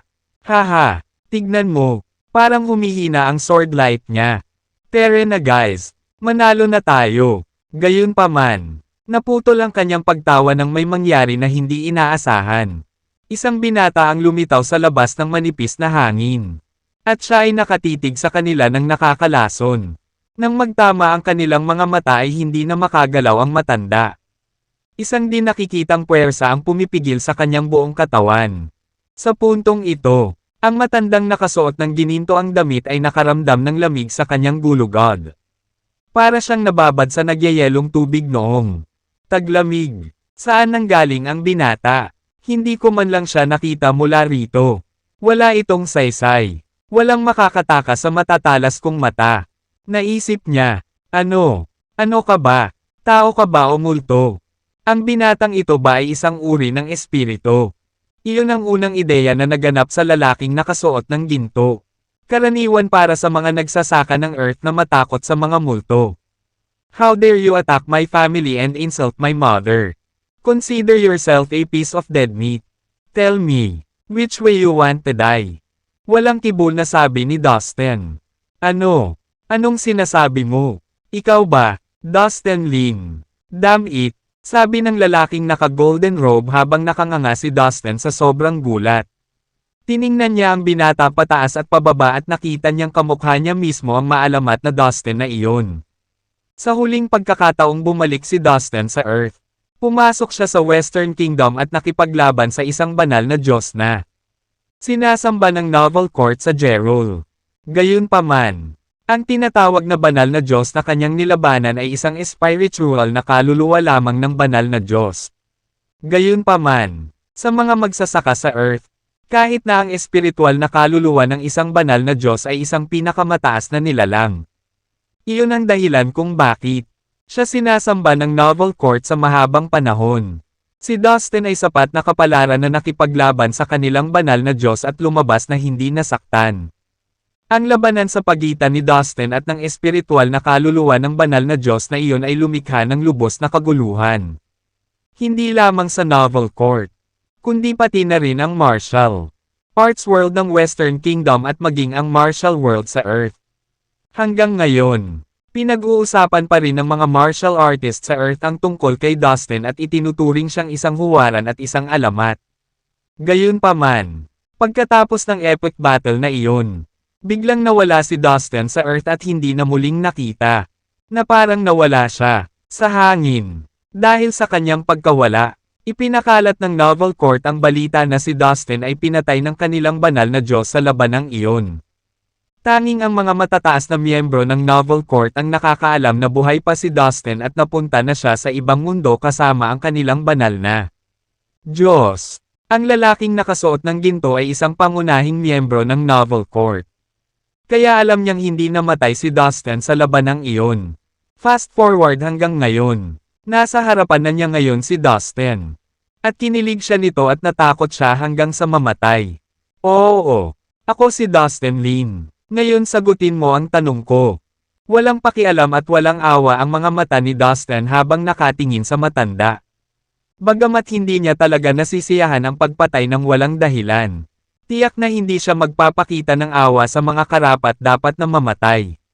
Si Dustin ay hindi isang malupit na mamamatay tao. Ngunit hindi siya nag-atubili na kitilin ang buhay ng mga tao kapag kailangan niya. Iyon ang kanyang likas na katangian. Nakatayo sa likod ng mga linya. Ang mga tao ng Novel Court ay nagkaroon ng lakas ng loob na saktan ang kanyang pamilya at maghagis ng mga nakakainsultong pahayag laban sa kanyang ina. Dahil dito, desidido si Dustin na patayin silang lahat. Hindi niya tuluyang mailabas ang galit hanggat hindi niya natapos ang lahat. Dustin Lin, hindi ka ba nagpunta sa ibang mundo? Bakit ka bumalik? Tandaan mo, isa ako sa pinakamakapangyarihang sugo ng Diyos sa kanlurang kaharian. Mas mabuting huwag kang gumawa ng katangahan. Ang nakasuot ng Gintong damit, babala ng matanda. Matapos niyang makilala si Dustin. At mapansin ang nakamamatay na tingin sa kanyang mga mata. Natakot ang matanda sa kamatayan. Siya ay isang makapangyarihang nilalang na kilala na kayang makipaglaban sa isang banal na Diyos. Wala akong pagkakataon laban sa kanya. Ang naisip ng matanda na nakasuot ng gininto ang damit. Ang takot ay gumagapang sa kanyang gulugod. Forget it, let me help you. Mataray na sabi ni Dustin. Ayaw na niyang mag-aksaya pa ng oras sa matanda na nakasuot ng ginto. Sa sandaling iyon, dalawang tipak ng dilaw na liwanag ang lumabas sa kanyang mga mata at lumapit sa matanda na nakasuot ng gintong damit. Ang dilaw na liwanag ay hindi mas makapal sa isang hibla ng buhok at napakahirap makita sa mata lamang. Ginawa ito mula sa kapangyarihan ng batas sa lupa. At malawak na kilala na very fatal. Ang dalawang sinag ng dilaw na ilaw ay bumagsak sa ulo ng matanda. Sa sumunod na segundo, ang matandang lalaki na nakasuot ng gintong damit ay sumabog ng isang bugzo at nawala ng walang bakas. Walang kahit isang ambon ng dugo na nagtagal sa hangin. Bagamat ang dalawang sinag ng liwanag ay halos hindi napapansin. Sila ay napakabigat. Ang bawat isa ay tumimbang ng hindi bababa sa ilang milyong pounds. Bagamat malakas ang nakasuot na gintong elder, walang paraan na nakaligtas siya rito. Oh my God! What just happened? Nasaan ang emissary ng Diyos? Ano bang nangyayari sa binatang ito? Paano siya napunta dito? Parang nakita ko na siya dati. Who the hell is this guy? Ang mga tao ng Novel Court na umaatake sa burol sa wakas ay natanto na may mali. Lumingon sila at nakita nila si Dustin doon at wala ng iba. Oh my gosh! No way! Diba? Dustin Lin. Sa wakas, may nakakilala sa kanya. Lahat ng mga taong iyon ng Novel Court ay may larawan ni Dustin. Kaya naman nakilala nila siya. Go to hell! Kayong lahat! Malamig na sabi ni Dustin. Nang magsalita siya, naglakad siya patungo sa maliit na burol. Siya nga, Dustin Lin. Oh my God! Nandito si Dustin. Sigaw ng isa pang miyembro ng Novel Court. Whoosh! Whoosh! Napatingin si Dustin sa grupo ng Novel Court. At ang dalawang sinag ng dilaw na liwanag ay muling bumaril sa kanyang mga mata. Tulad ng lalaking nakasuot ng gininto ang damit. Ang sino mang nakipag-eye contact kay Dustin ay sumabog. Nag-varnish sa manipis na hangin. Para silang mga bula na bumabagsak sa ilalim ng mainit na araw. Wala pang isang segundo, libo-libong tao mula sa Novel Court ang napatay. Ang malala pa, wala sa kanilang mga katawan ang matagpuan. Na para bang, sila ay hindi kailanman umiral. Walang nakaligtas. Pagkatapos noon, tumahimik ang buong lugar. Napakatahimik na malinaw na naririnig ng isa ang tunog ng isang pin drop. Mag-isa lang. Umakyat si Dustin sa tuktok. Oh my! I think I saw Dustin. Baka na naginip na naman ako. Isang sigaw ang nanggaling sa burol. Nangilid ang luha sa mga mata ni Dustin. Gumuhit siya ng excited na ngiti sa kanyang mukha. Honey, I think I see him too. Marahil ay, siya talaga. Maririnig ang boses ni Clement mula sa tuktok ng burol. Sa tingin mo, so nakikita mo ba siya o hindi? I've had enough of you. Lagi kang ganito. Mas lalo mo pa akong pinagkakaguluhan sa dapat. Reklamo ng ina ni Dustin. Nang marinig ito, hindi na napigilan ni Dustin ang kanyang mga luha. Nanlaki ang mga mata niya kaya halos hindi niya makita. Noong bata ako, henpecked si tatay. Madalas siyang sinisigawan ng nanay sa lahat ng walang kabuluhang bagay. Namula ang mukha niya dahil sa kahihiyan pero hindi siya naglakas loob na pamitik. Palagi namang ganito. Paggunita ni Dustin. Napatingin si Dustin sa 3 taong nakatayo sa burol at kinakabahang nakatingin sa kanya. Bigla siyang nakaramdam ng init sa kanyang puso. Sila ang kanyang pamilya, na mahalaga sa kanya ang mundo. Sa burol. Ang ina ni Dustin ay nakatitig kay Dustin na kinakabahan at tuwang-tuwa. Dustin, ikaw ba talaga yan? Tanong niya na walang katiyakan. Ma, ako talaga. Bumalik na ako. Isang hakbang pasulong si Dustin at tumayo sa harap ng kanyang ina. Kalahati. Dustin, ikaw talaga. Kailan ka bumalik? Nagulat at natuwa ang ama at kuya ni Dustin. It's so good to see you again. Na-miss ka namin. Natauhan naman ang nanay ni Dustin nang mapagtantong ang lalaking nakatayo sa harapan nila ay ang bunsong anak niya. Mabilis itong lumapit sa kanya at hinawakan siya sa kanyang mga braso. Ang muling pagsasama-sama ng pamilya ay inaasahan na maging isang nakakataba ng puso. Agad siyang sinabihan ng kanyang ina na maupo sa isang malapit na daymuhang. Dalas this para mas komportable silang mag-usap. At para masagot niya ang lahat ng kanilang mga katanungan. Walang choice si Dustin kundi sagutin ang lahat. Kasama na kung bakit bigla siyang umalis sa Earth noong nakaraan. Kung saan siya nagpunta. Kung ano ang ginagawa niya sa lahat ng oras na ito. At kung bakit siya biglang bumalik. Ang kanyang pamilya ay nakaupo kasama niya at nakinig ng mabuti sa kanyang bawat pakikipagsapalaran sa hindi kilalang mga mundo at universo. Laking gulat nila at hindi nila maiwasang mapabuntong hininga sa tuwing sasabihin ni Dustin ang lahat ng uri ng mga himala. Panganib. At kapana-panabik na. Mga sandali na naranasan niya. Bilang mga residente ng Earth. Ang labas ng mundo sa kanila ay sadyang napakaganda at kasiya siya. So, ibig sabihin isa kang banal na Diyos ngayon. Hindi makapaniwala ang tatlo sa narinig. Matapos marinig ang lahat ng mga bagay na pinagdaanan ni Dustin upang maging isang banal na Diyos. Lahat sila ay tumingin sa kanya na may matanong na mga mata. Tinitigan siya ng mga ito. Pababa at sinisikap na makita kung ano ang nagbago. Nako, nangyari talaga. Ang anak ko ngayon ay isang banal na Diyos.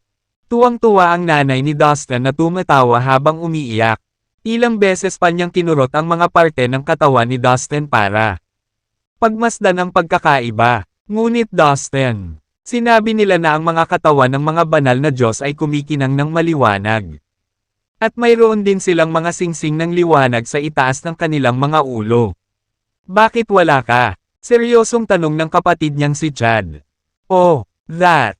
Look at this. Sabi ni Dustin na walang pakialam ng ngiti. Pagkatapos noon, unti-unting naglalabasan ang kanyang katawan ng malalambot na ilaw na bumabalot sa kanyang buong katawan. Maging ang kanyang buhok ay sagradong kumikinang. Kamukha niya ang isang Diyos na bumababa mula sa langit patungo sa mortal na mundo. Nakadalasang inilalarawan sa mga alamat at sinaunang kwento. Wow! Totoo naman. Naging divine God ka talaga. Nagulat ang pamilya ni Dustin. Haha, wala naman talagang ibig sabihin iyon. Hindi mo mahuhusgahan ang lakas ng isang mandirigma sa pamamagitan niyan. You'll understand better once you improve your cultivation base in the future. Sabi ni Dustin habang humahagalpak sa tawa. Hindi niya maiwasang kulitin ng kaunti dahil parang mga bata ang kilos nila. Dustin, I want to clear the matter tungkol sa masamang sanggol na ito na nakatago sa Karakoram Mountain. Sigurado ka bang kapag nakaalis na ito? Roon, ang kapangyarihan nito ay magiging napakapangwasak para sirain ang mundo. Nang magsalita si Dustin tungkol sa masamang sanggol, agad na sumeryoso ang mga mukha ng kanyang mga magulang at kapatid. Hindi talaga nila kaya maunawaan kung paano ito maaaring mangyari. Kaya't mas nagyusisa sila kaysa nagulat. Sa likod ng kanilang isipan, ang daigdig ay palaging isang mapayapang lugar. Siyempre, may mga salungatan sa pagitan ng mga pamahalaan ng iba't ibang bansa. Mga superpower na kadalasang naglulunsad ng maliliit na digmaan laban sa ilan maliliit na bansa. Pati na rin ang ilang pagpatay sa martial world. Gayunpaman, hindi pa rin ito may kukumpara sa mga nangyayari sa labas. Pagkatapos, bigla na lang, may kinalaman ang Earth sa pagkawasak ng mundo. Medyo hindi maisip para sa ang pamilya ni Dustin. Palagi nilang iniisip na sa mga pelikula at nobela lang mangyayari ang mga ganoong bagay. So, bumalik ka dito sa Earth para harapin ang masamang sanggol at iligtas ang mundo. Iyan ay kahanga-hanga at mapanganib sa parehong oras. Para kang isang Superman na naatasang talunin ang pinakamalakas na halimaw para iligtas ang lahat. I'm so proud and scared for you. Hindi na napigilan ng nanay ni Dustin ang kanyang nararamdaman at ibinulsa ang lahat. Tama. We don't know how exactly we should feel about it. Pinagtibay din ng kanyang ama at kapatid ang sinabi ng kanyang ina. Nakaramdam ng kaunting awkward si Dustin pagkatapos. Inihambing lang siya ng kanyang pamilya sa ilang superhero. Tulad ng mga kathang-isip na karakter na napakasikat sa mga mamamayan ng Earth. Pero pilit pa rin niyang iniintindi ang pagmamalasakit nila sa kanya. Then, Dustin found an opportunity to change the topic. By the way, Mom, why are not you cultivating in the Mountain God's Temple of the Peace County? Bakit kailangan mong pumunta sa hiding area? Tanong ni Dustin dahil sa curiosity. Oh, that. Well, it's a long story. Isang malalim na buntong hininga ang pinakawalan ng kanyang ina bago niya ikinwento ang lahat ng nangyari sa kanila. Lumabas na pagkatapos umalis ni Dustin sa Earth noong huling pagkakataon. Ang kanyang pamilya ay nanatili sa templo ng Diyos ng bundok sa suburbs ng Peace County. Gayunpaman, makalipas ang ilang taon, sa wakas ay nahanap na sila ng mga tao ng Novel Court. Bago umalis si Dustin, nag-set up siya ng ilang malalakas na hanay sa paligid ng templo. Ito ay upang pigilan ang kanyang mga kaaway na lumapit sa templo at abalahin ang kanyang pamilya. Gayunpaman, kinuha pa rin ng mga tao sa Novel Court ang kanilang mga pagkakataon. Ginamit nila ang kanilang mga high-powered explosives, earth-penetrating missiles, at kahit na mga nuclear bomb. Ngunit kahit na matapos gamitin ang bawat isa sa kanila, ang mga arrays ay tumindig at hindi natitinag sa lahat. Nag-set up si Dustin ng mga defense array, attack array, concealment array, at mga nauugnay sa oras at espasyo. Sa madaling salita, hindi sapat ang teknolohiya ng Earth upang madaig ang mga ito. Sa katunayan, ang anumang pag-atake sa labas ay hindi lamang lalabanan, ngunit ililipat din sa ibang mga lugar. Dahil dito, nawala ng silbi ang lahat ng mga pampasabog at armas na itinutok nila sa templo. Kaya, magiging ganap na ligtas ang pamilya ni Dustin hanggat nananatili sila sa loob ng templo.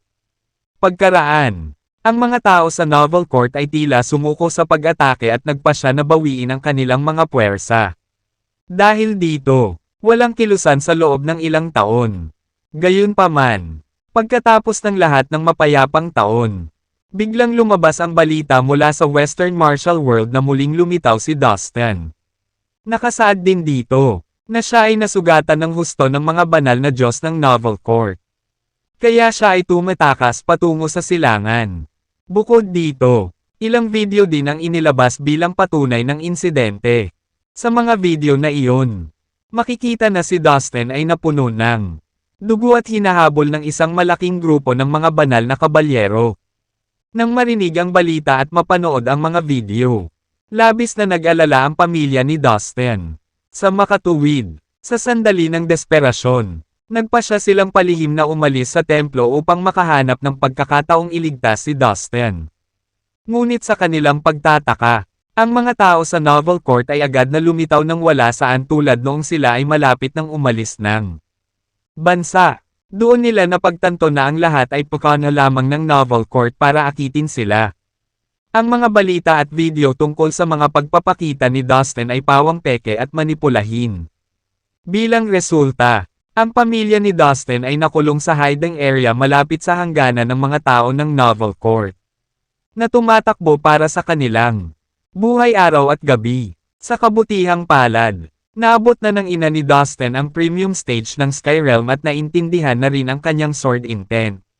Sa perfection stage, sa gayong pambihirang lakas, nagawa niyang protektahan ang kanyang asawa at anak sa loob ng ilang taon. Nang maglaon, hindi sinasadyang nakapasok sila sa desyerto na lugar na ito. Pagkatapos, dumating pa rin ang mga taga-Novel Court at pinalibutan sila sa maliit na bundok. Nakita ko, matapos pakinggan ang lahat ng kwento ng kanyang ina, naunawaan sa wakas ni Dustin kung bakit napilitang umalis ang kanyang pamilya sa Peace County at kung bakit sila nasa desyerto na lugar na ito. Malinaw na ngayon na ang lahat ng ito ay dahil sa Novel Court. Well, it's all right. Now, there are enough reasons to end the existence of the Novel Court. Sabi ni Dustin na may nakakatakot na malamig na ekspresyon sa kanyang mga mata. Noong nakaraan, Dumating siya sa lungsod ng Gerol at nakipaglaban sa Diyos ng Novel Court. Ngunit bago niya natapos ang kanyang negosyo, biglang lumitaw ang pintuan sa hometown ng mga Diyos. Kaya kailangan niyang umalis ng nagmamadali. Pagkatapos niyang lisanin ang Earth, hindi pa rin tumitigil ang Novel Court sa paggawa ng gulo para sa kanya at sa kanyang pamilya. Sa kasamaang palad, bago pa niya masettle ang lahat ng account sa Novel Court, nahanap na ng kanilang mga miyembro ang kanyang pamilya at walang sawang hinabol sila para balikan siya. Kung hindi siya bumalik sa nakaraan, malaki ang posibilidad na nahulog na ang kanyang pamilya sa kamay ng Novel Court. Sino ang nakakaalam kung ano ang maaaring ginawa nila sa kanila para lamang makuha ang bawat impormasyon na gusto nila tungkol kay Dustin? Sa ngayon, masasabing ang Novel Court, isang sinaunang organisasyon sa mundo, ay nasa bingit ng pagkawasak dahil kinagalit nila si Dustin hanggang sa kaibuturan. Sige, umalis na tayo dito. Tumayo si Dustin pagkatapos niyang makipag-chat sa kanyang pamilya. Ngayong natagpuan na niya ang mga ito, natupad na niya ang isa sa mga hiling niya. Gayunpaman, marami pa rin siyang mga bagay na kailangan niyang gawin upang magawa ang lahat ng kanyang mga gawain. Habang winuwagayway niya ang kanyang manggas, itinaas niya sa ere ang kanyang mga magulang at kapatid para mas madali at mas mabilis silang makapagpatuloy. Gayunpaman, tulad ng bago sila umalis, may napansin si Dustin na kakaiba. Anong tunog yan? Galing ba sa direksyon na iyon? Umangat ang ulo ni Dustin at tumingin sa kailaliman ng desyerto na lugar. Mula roon, nakita niya ang isang napakalaking kapangyarihan ng Budismo, na nag-aapoy sa pagitan ng langit at lupa.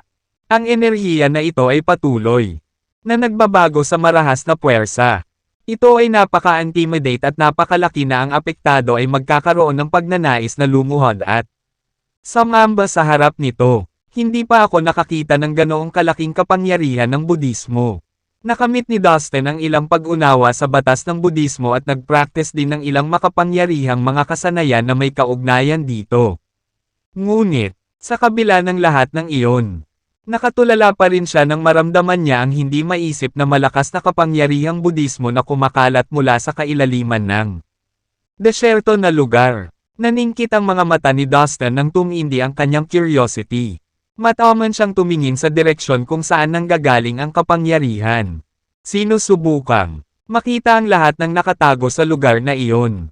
Pagkatapos, naramdaman niya ang lumalakas na pagbabago-bago ng kapangyarihang Budista, na lumalakas ng may matinding momentum. Bukod pa rito, napansin din niya na may ilang mga sinaunang bundok sa parehong direksyon, na umaabot patungo sa abot tanaw. Dahil nandito na siya, ayaw niyang sayangin ang pagkakataong suriin ang mga bagay na ito. Habang nakatingin siya sa mga bundok, ang eksena ay nagbigay sa kanya ng pakiramdam na bumalik siya sa sinaunang panahon kung saan karaniwan pa rin ang kalupitan. Naririnig mo rin ba iyan? Ilang beses na namin itong narinig. Pagkatapos naming tumakas dito, orihinal na nilayo namin na magpatuloy pa. Gayunpaman, malinaw na naramdaman namin na mayroong isang hindi kapani-paniwalang presyon mula sa direksyon na iyon. Ito ay nakakatakot, na habang lumalayo kami, mas nahihirapan kaming sumulong. At saka, maririnig namin ang mga monghe na iyon na umaawit paminsan-minsan. Kaming tatlo ay patuloy na lumilingon sa paligid.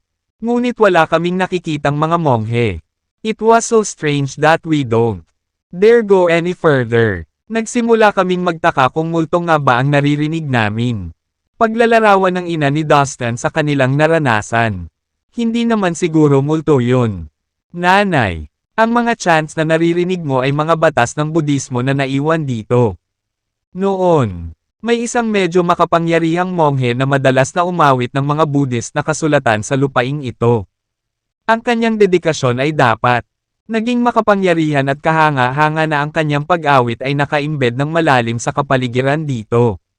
Kaya, hanggang ngayon, ang mga salitang iyon ay umaalingaw-ngaw paminsan-minsan. Ipinaliwanag ni Dustin ng detalyado kung ano talaga ang mga kakaibang ingay na iyon. Isa na siyang banal na Diyos ngayon. Kaya alam na niya ang lahat ng uri ng mga batas ng pinakamataas na kaliwanagan sa mundo. Gaano man kakaiba ang isang bagay. Madali na niyang nakikita at naiintindihan ang mga bagay na ito sa isang sulyap. Talaga, nakakamangha kung ganoon. Nagulat ang tatlo nang sabihin ni Dustin sa kanila ang totoo sa likod ng mga kakaibang ingay na iyon. Bakit hindi tayo pumunta sa desyerto na lugar upang makita kung sinong monghe ang nagsanay at nagnilay-nilay sa lugar na iyon? Sa pamamagitan nito, sinimula ni Dustin na akayin ang kanyang pamilya patungo sa kailaliman ng desyerto na lugar. Pero Dustin, dapat delikado sa unahan. Tsaka marami ka lang napatay na tao mula sa Novel Court. I'm sure na ang headquarters ng Novel Court ay magpapadala ng mas marami sa kanilang mga tao kapag natanggap nila ang balitang ito. Bakit hindi tayo bumalik sa templo ng Diyos ng bundok at doon muna tayo magtago pansamantala? Pangungumbinsi ng ina ni Dustin dahil sa pag-aalala. Ma, relax. Hindi mo kailangang mag-alala masyado. Sa kasalukuyan, walang sino man sa Earth ang may sapat na kakayahan upang talunin ako o takutin sa anumang paraan. Para naman sa mga lalaki sa Novel Court. Mas maganda talaga kung sila ang sumulpot sa harapan ko para hindi ako mag-aksaya ng oras. Nahanapin sila isa-isa. Huwag kang matakot ngayon. Tere na nga at tingnan natin. Nakangiting sabi ni Dustin sa kanila. Well, your son is correct. Isa na siyang banal na Diyos ngayon. Kaya niya tayong protektahan sa lahat. Kaya wala tayong dapat ikatakot. Sabi ni Clement habang nakikipag-usap sa asawa. Habang patuloy sila sa pag-uusap ay nagsimula na silang pumasok sa kailaliman ng desyerto na lugar sa ilalim ng pamumuno ni Dustin. Kanina pa sila nag-uusap. Kaya hindi nila alam kung gaano kalayo na ang narating nila. Pagtingin sa paligid, ang tanging nakikita lang nila ay ang matatayog na bundok na hindi bababa sa daan-daang libong talampakan ang taas. Magkabalikat silang tumayo at pumailan lang. Sa malawak na kalangitan. Sa ibabaw ng kabundukan, natatakpan sila ng makapal at matataas na puno, na halos nakaharang sa sikat ng araw. Ginamit ito ng mga ligaw na nilalang na naninirahan sa kagubatan upang madaling manghuli ng kanilang biktima sa dilim. Makikita ang mga agila na pumailang lang sa ang langit, at ang dagandong ng mga hayop ay maririnig mula sa kailaliman ng mga kagubatan. Habang sila ay lumalalim. Nagsimula silang makarinig ng ilang dagandong mula sa iba't ibang nilalang na nakatago sa paligid. Lahat sila ay nakakatakot na parang sinasabi sa mga tagalabas na lumabas sa kanilang teritoryo. Nang makita ang kanilang paligid, hindi nila maiwasang ikumpara ito sa mga prehistoric na panahon. Di ko alam na may ganitong lugar pala dito sa Earth. Well, ito ay dapat na isang lihim na kaharian na naiwan noong sinaunang panahon. Naisip ni Dustin sa kanyang sarili. Para sa pamilya ni Dustin. Ito ang unang pagkakataon nilang personal na masaksihan ang gayong kahanga-hangang tanawin na tila umiiral lamang noong sinaunang panahon. This is amazing. Parang napanood na natin sa mga pelikula. Bulalas ni Chad sa sobrang gulat. I wonder kung anong bundok yan. Ibang-iba sa mga ordinaryo. Biglang bumagsak ang tingin ni Dustin sa isang malaking bundok malapit sa abot tanaw. Ang kanyang nakita ay pumukaw sa kanyang kuryosidad. Kaya't talagang gusto niya itong suriin. Tere, puntahan natin yan. Mabilis na hinawakan ni Dustin ang kanyang buong pamilya at mabilis na humakbang patungo sa matayog na bundok na halos 1,000 milya. Ang layo. Ang lugar ay napuno ng malakas na kapangyarihang Budismo na nag-iiba-iba at lumundag na parang mga alon ng dagat sa panahon ng bagyo. Ang lahat ng mga nilalang ay may udyok at pagnanais mula sa kanilang mga kaluluwa na mag-prostate at sumamba nang makarating sila sa lugar. Nagkaroon din ng matinding pananabik na isakripisyo ang bawat bahagi ng sarili at maging isang banal na mananampalataya ng Budismo. Sa isang iglap, nakita ni Dustin mula sa mga mata ng kanyang mga magulang at kapatid na sila ay naging madasalin. Nakatitig silang may pananabik sa matayog na bundok sa kanilang harapan na para bang nahulog sila sa isang uri ng kaharian na hindi nila maaalis. Gising na. Umungol si Dustin at ginamit ang kapangyarihan ng kanyang espiritual na kahulugan para palayain ang kanyang pamilya mula sa kapangyarihang Budismo na bumalot sa kanila. Arg! Masakit na daing ng mga kapamilya niya nang magkamalay na sila. Ano iyon? Pakiramdam ko ay pumasok ako sa isang panaginip ngayon lang. Doon. Lumuhad ako sa lupa at umaawit ng ilang uri ng mga kasulatang Buddhist na pinamumunuan ng isang napakabait na matandang monghe. Ikinwento ng ina ni Dustin ang kanyang naranasan. Ako rin. I had the exact same dream. Paulit-ulit na tumango sina Clement at Chad na sumang-ayon. Ito ay hindi totoo at ito ay isang ilusyon lamang. Ang kapangyarihan ng Budismo na bumabalot sa lugar na ito ay napakalaki na naapektuhan na nito ang iyong pangunawa. Matatag na sabi ni Dustin. Ipagpatuloy natin ang paglipat at pag-akyat sa bundok. Pagkatapos, nagsimulang umakyat ng bundok si Dustin nang tiyakin niyang maayos na ang kanyang pamilya. Bumagsak. Boom! Hindi nagtagal pagkatapos umakyat si Dustin sa bundok. Bigla itong nanginig ng husto. Umalangaw-ngaw din kung saan-saan ang nakakabinging mataas na tunog. Higit sa lahat, narinig nila ang patuloy na pag-awit ng mga sinaunang kasulatang Budista habang nangyayari ang lahat ng kaguluhan. Gayunpaman, hindi nabigla si Dustin at nagpatuloy lang siya sa paglalakad. Pagkatapos, isang mabangis na ungol ng isang leon ang narinig ng biglaan. Ang walang katapusang nakakatakot na sound wave ay bumagsak mula sa bundok at sinubukang itulak pababa si Dustin. Sandali lang. Ito ba ang ungol ng leon? Hindi ako maaaring magkamali. Ito ay isang makapangyarihang kasanayan ng Budismo. Iniunat ni Dustin ang kanyang braso at naghagis ng suntok patungo sa direksyon kung saan dumarating ang mga sound wave. Naiwas ang alon. Sa isang iglap at isang boses ang narinig kaagad pagkatapos. Sino ka para maglakas loob na pumasok sa Spirit Mountain? Bumalik ka ngayon o humanda kang maduraj sa abo. Biglang lumitaw ang isang bodhisattva sa harap ni Dustin, na may hawak na gintong pestle sa kanyang kamay. Kumalat ang nakakasilaw na liwanag mula sa kanyang katawan, na agad na hamarang sa daan ni Dustin sa unahan ng bundok. Sir, Spirit Mountain lang ang sinabi niya. So ito ang Spirit Mountain. Ano? Hindi ako makapaniwala. Labis na nabigla si Dustin nang marinig niya ang sinabi ng bodhisattva. Minsan niyang narinig iyon sa Spirit Mountain. Nakatayo ang Thunder Temple, na siyang pinakabanal at pinakasagrado na lugar na kilala. Sa Budismo, sinabi na minsang nilinang ni Buddha Holy, ang pinuno ng Budismo, sa Spirit Mountain. Sa makatuwid, ang Spirit Mountain ay talagang ang larangan kung saan ipinalaganap ni Buddha Holy ang mga batas ng Budismo. Ngunit paano iyon? Ang mga batas ng Budismo sa ating bansa ay nagmula sa ibang sinaunang estado. Kung gayon, hindi ba dapat, nasa sinaunang bansang iyon din ang Spirit Mountain? Bakit nasa hiding area? Tanong ni Dustin na may pagtataka. You rude intruders dare to question me. Pumunta sa impyerno. Biglang itinaas ng bodhisattva ang halo sa kanyang kamay at sumugod patungo sa Dustin.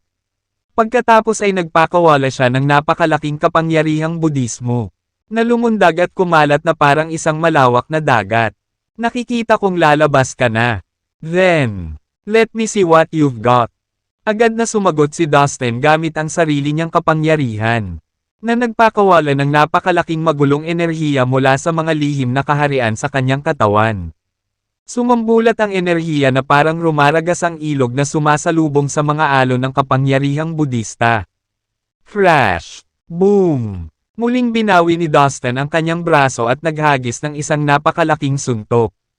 Ang epekto ng kanyang pag-atake ay nagpanginig sa kalangitan at ang lupa ng marahas. Sa kanyang napakalaking hampas, ang halo ng bodhisattva ay lumipad sa kabilang direksyon ng may napakalaking momentum. Kung ito talaga, ang totoong Spirit Mountain, kung gayon hindi mo ako mapipigilan na umakyat sa pinakatuktok nito. Lumayas ka sa harapan ko bago kita durugan. Deklare ni Dustin sa pamamagitan ng pagngangalit ng mga ngipin. Pinandilatan ang bodhisattva na may nagninangas na mga mata. Binalot ang kanyang mga magulang at ang kanyang kapatid sa kanyang manggas. Naglakad si Dustin sa bundok. Ang napakalaking Buddhist na kapangyarihan ng universo ay dumating sa Dustin. Boom! Boom! Boom! Ang buong bundok ay yumanig. At ang gintong liwanag ay sumabog sa hangin. Parang nagising ang Spirit Mountain. Dustin, how about we go back? This place is too gruesome. What do you think? Nag-aalalang sabi ng nanay ni Dustin. Ang mga babae ay karaniwang mas mahiyain kaysa sa mga lalaki. Ayaw niyang makipagsapalaran ang mahal niyang si Dustin. Mom, don't worry. Kahit na delikado itong lugar, pwede naman natin itong puntahan at tuklasin. Trust me, kung talagang nasa Spirit Mountain na ito si Buddha Holly, I can take this opportunity to ask him about the true Buddhism. Dustin, sabi at tumawa. Lumakas ang kapangyarihan ng Budista. At maraming anino ng sinaunang Buddha ang lumabas sa bundok. Naka-cross-legged sa kawalan. Pinagsalikop nila ang kanilang mga kamay. Na umaawit ng mga sinaunang kasulatan. Sobrang lakas ng boses nila. Nakakabingi. Flang! Flang! Flang! Tumunog ang kampana mula sa tuktok ng bundok. Malalim at malakas ang tunog. Kakaiba. Naging komportable at nakaka-relax ang mga tao. Sa sandaling iyon, naramdaman ni Dustin ang napakalaking kapangyarihan ng Budismo na tila hindi magagapi. Ito ay isang napakahalagang lugar para sa Budismo. Bawal pumasok ang mga tagalabas. Isang malakas na boses ang umalangaw-ngaw, na sinundan ng nakakasilaw na gintong liwanag. Lumitaw lahat ang mga anino ng mga nilalang na responsable sa pagbabantay kay Buddha. At mabilis na sumugod kay Dustin. Kasabay nito, ang mga anino ay umawit ng mga banal na kasulatan, na lumilikha ng napakalaking sound wave. Ang maraming mga sinaunang Buddha ay nagpakawala ng lahat ng uri ng mga kasanayan sa makapangyarihang Budismo upang salakayin si Dustin. Kasama sa naturang mga kasanayan ang makapangyarihang Vajra Palm, ang Divine Buddha Palm, ang Vajra Finger at Lion's Roar. Sa pagharap sa napakaraming makapangyarihang pag-atake, napilitang tumigil si Dustin sa kanyang mga landas. Ayaw niyang makitang nagkakagulo ang pamilya niya dahil sa kanya. Kung may nangyaring masama sa kanila, hindi niya mapapatawad ang sarili niya. Ipinadala ni Dustin ang kanyang mga magulang at ang kanyang kapatid sa kontinenteng nilikha niya sa kanyang pag-unawa sa batas ng mundo. Dahil mas mahusay si Dustin sa Earth exploring technique, ang kabuuang mass area ng kontinente ay umabot sa mahigit 4 na milyong square miles. Ito ay mukhang iba pang ordinaryong kontinente. Ngunit ang pangunahing pagkakaiba nito sa Earth ay na ito ay maraming beses na mas malaki. Nangangahulugan ito na si Dustin ay nakalikha ng isang aktwal na mundo ng kanyang sarili. Matapos niyang masecure ang kanyang pamilya sa isang ligtas na lugar, wala na siyang dapat ipag-alala at mas makakalaban niya ng walang ibang iniisip. Nagsimulang umilo ang buong katawan niya habang tumatangkad siya. Hindi siya tumigil hanggang sa siya ay naging isang mabigat na higanti. Nang makontento sa kanyang bagong sukat, nagmadali siyang umakyat sa bundok. Ang mga makapal na pader ng putik ay bumubulusok sa paligid ng Dustin na patuloy na gumagana bilang matitigas na kalasag upang protektahan siya mula sa lahat ng mga pag-atake. Pagtagumpayan ng mataas na mga hamon sa inventaryo sa industriya ng optics. Pagtagumpayan ng mataas na mga hamon sa inventaryo sa industriya ng optics. Ang lahat ng mga produkto ay nilagyan ng mga advanced na optika at matatag na konstruksyon, na tinitiyak ang pagiging maaasahan at katumpakan sa iba't ibang mga aplikasyon ng microscopy. Amscope sa impressor. Ito ay isang omnipotent skill na naisip ni Dustin, na sinasamantala ang batas ng mundo. Ibinuka ni Dustin ang kanyang bibig, at isang lilang espada ang lumipad palabas. Naglabas ito ng makapangyarihang sword aura habang nililinas ang landas para sa kanya. Ang kanyang paboritong sandata at kayamanan ay napatunayan ang halaga nito sa hindi mabilang na mga labanan sa nakaraan. Sa ilalim ng kontrol ni Dustin, binasag ng Purple Sword ang lahat ng anino na dumaan sa kanya. Dahil sa mahalagang tool na ito, nagawa ni Dustin na harapin ang kanyang mga kaaway habang sumusulong. Hindi nagtagal, nakarating na rin siya sa tuktok ng bundok. Sa isang iglap, Ang lahat ng mga anino ay naglaho sa manipis na hangin. Sa pagsuri, natitiyak ni Dustin na may natitira pang kapangyarihang Budismo. Alam ni Dustin na nakarating na siya sa tuktok ng Spirit Mountain. Nagkaroon ng patay na katahimikan sa summit. Marami ring mga sinaunang templo at makapal at malalagaong halaman na tumubo lamang sa bahaging iyon ng bundok. Ang mga puno ay umuunlad sa tuktok, pero wala siyang nakitang ibang nilalang. Buddha o Buddhist goddess. Ang tanging nakikita niya ay ang mga lumang templo na tahimik na nakatayo sa makapal na ulap na tahimik na lumulutang sa kanilang paligid. Masasabi ni Dustin na matagal nang inabandona ang lugar na ito. So ito ang maalamat na Spirit Mountain. Tiningnan ni Dustin ang malungkot na eksena sa harapan niya. Inaasahan niya ang isang maunlad na komunidad na hindi isang walang buhay na tiwangwang na lugar. Teka, anong nangyayari dyan? Isang puno sa tabi ng isa sa mga templo ang biglang nakakuha ng kanyang atensyon. Sa masusing pagsisiyasat, nakita ni Dustin na dahan-dahan itong lumalaki. Noong una, isa lamang itong maliit na berdeng puno na wala pang 3 talampakan ang taas. Pagkatapos ay halatang bumilis ito habang lumalaki ito. Hindi nagtagal. Ito ay naging isang mataas na puno. Ang puno ay biglang nagsimulang maglabas ng mga gintong ilaw. Ang mga sanga nito ay kasing kapal ng katawan ng dragon. Matingkad na, berde ang mga dahon nito. Tapos, may nangyaring mabilis at nagulat si Dustin. Isang figure, nakaupo na naka-cross-legged. Ang lumitaw sa ilalim ng puno. Ito ay isang nasa katanghaliang gulang na lalaki na walang mga paa. Mahaba ang earlobes niya na halos dumampi sa balikat niya. May halo sa likod ng ulo niya. Tila ang halo ay konektado sa batas ng kalikasan.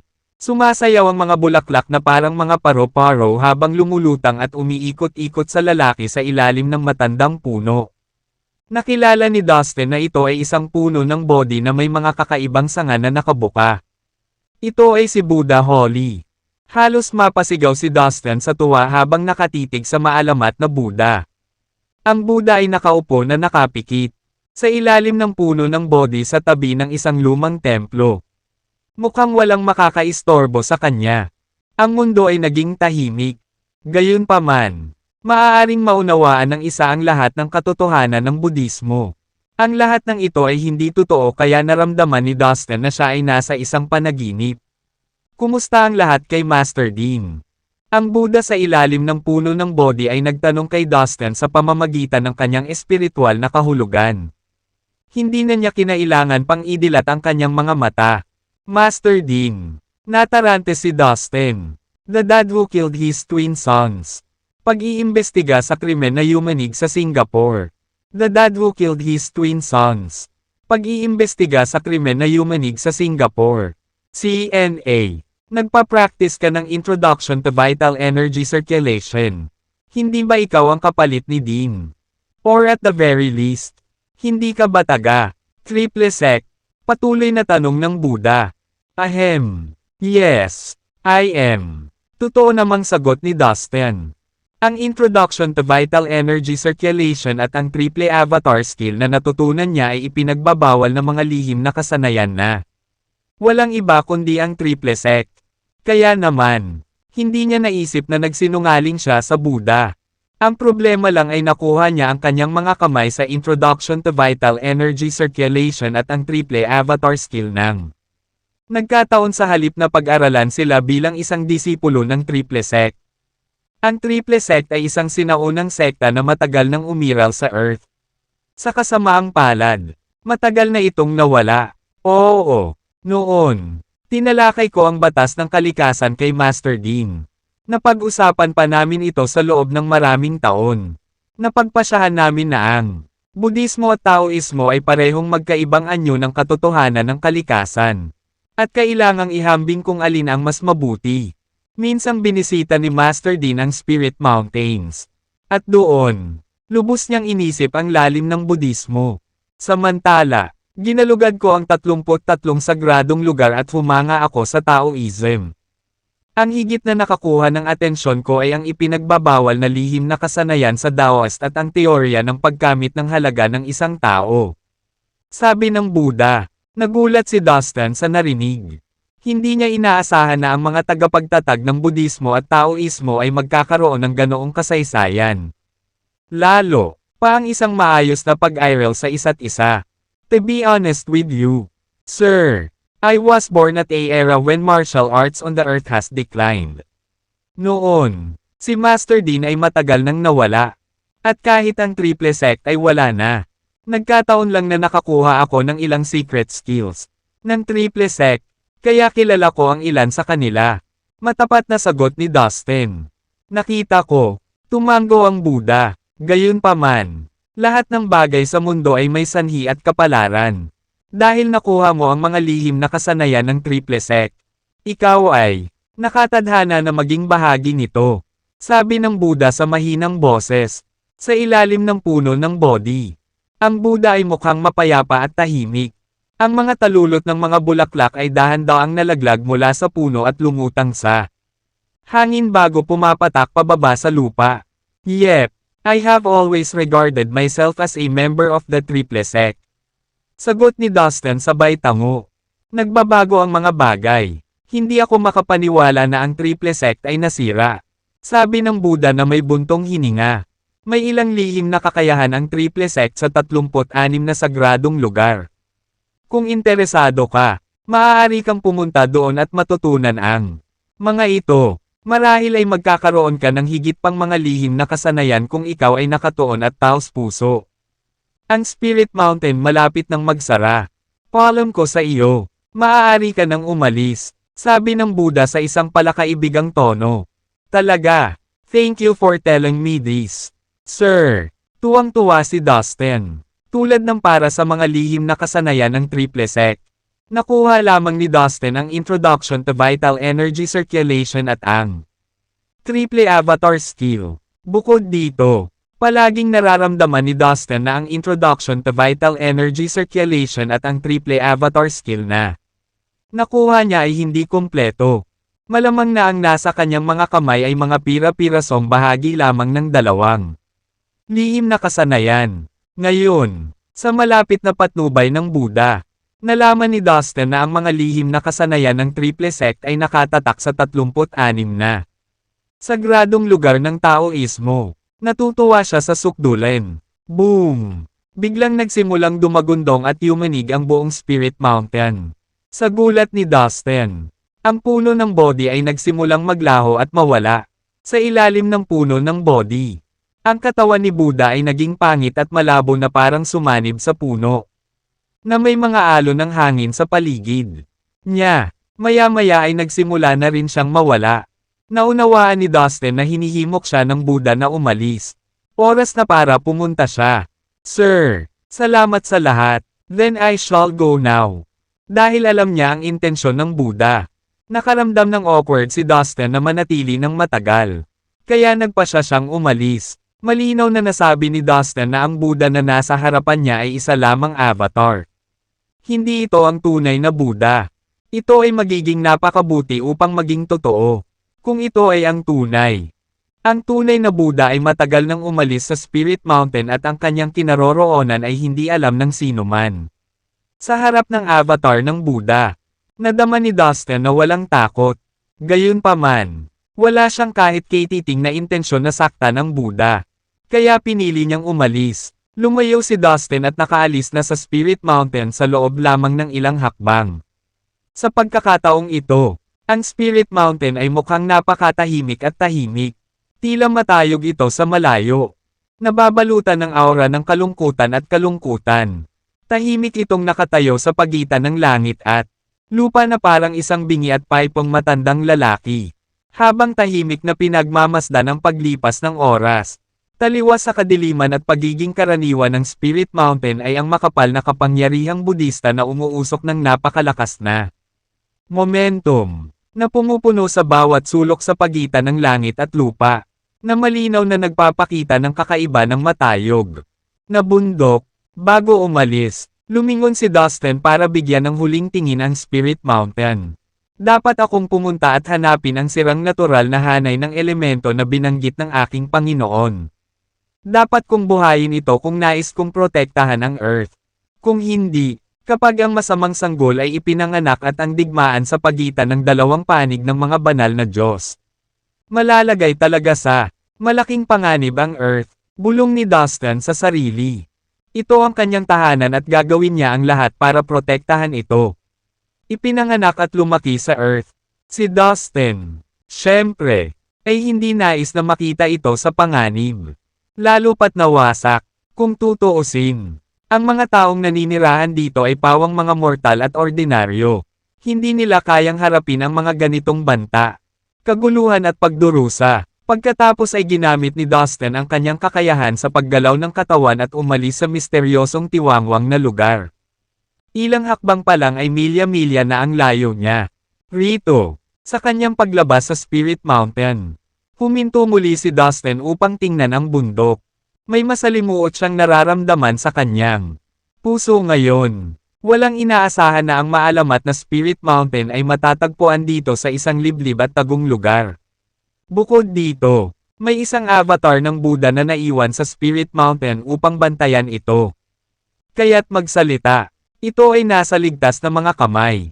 Bilang karagdagan, ang makapangyarihang mga magsasaka lamang tulad ni Dustin ang magkakaroon ng kakayahang pumasok sa kailaliman ng desyerto na lugar na ito at magkaroon ng pagkakataong tuklasin ang pinakamalalim na lihim nito, kung tungkol sa lahat ng iba pang mga nilalang sa mundong ito.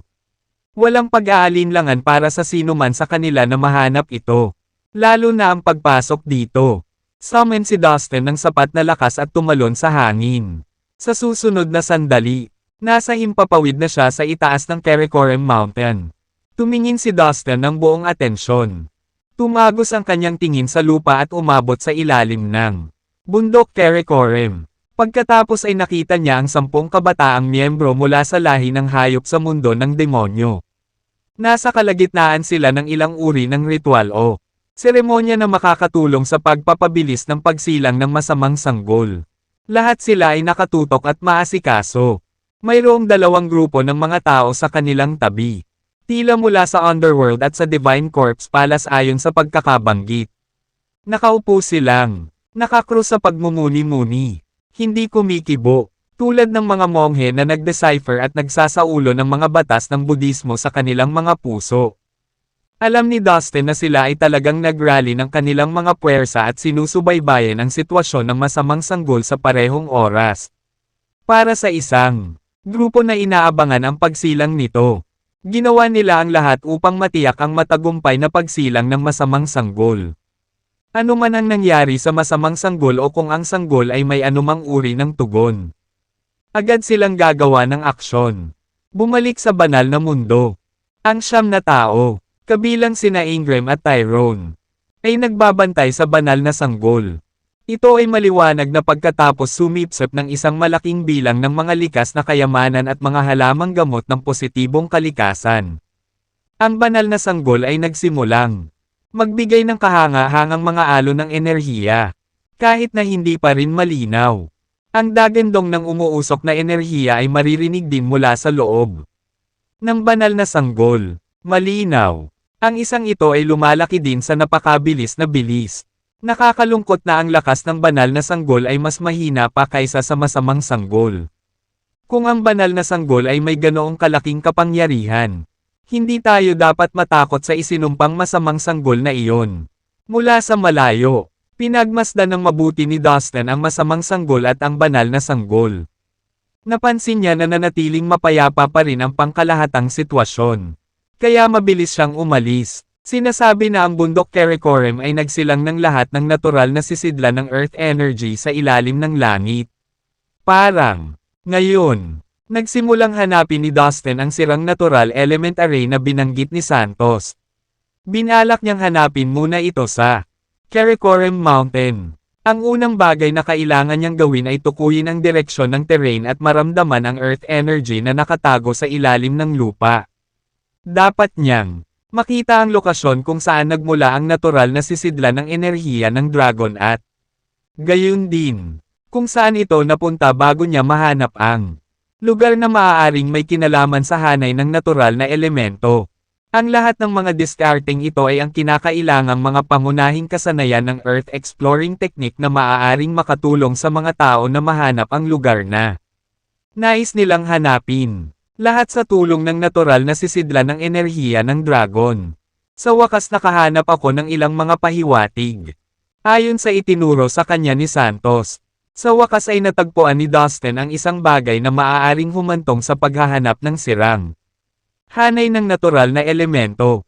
Ang unang bahagi ng array ay ang 9 stars in a row. Isang araw, dumating si Dustin sa gilid ng isang sinaunang lungsod. Nakatayo siya ng milya-milya sa himpapawid. Tumingin siya sa sinaunang lupain ng may pagtataka. Sinabi sa kanya ni Santos na ang unang bahagi ng sirang natural na hanay ng elemento ay tinatawag na 9 stars in a row. Ngayon, natuwa si Dustin na sa wakas ay natagpuan na niya ito dito sa sinaunang lungsod na ito.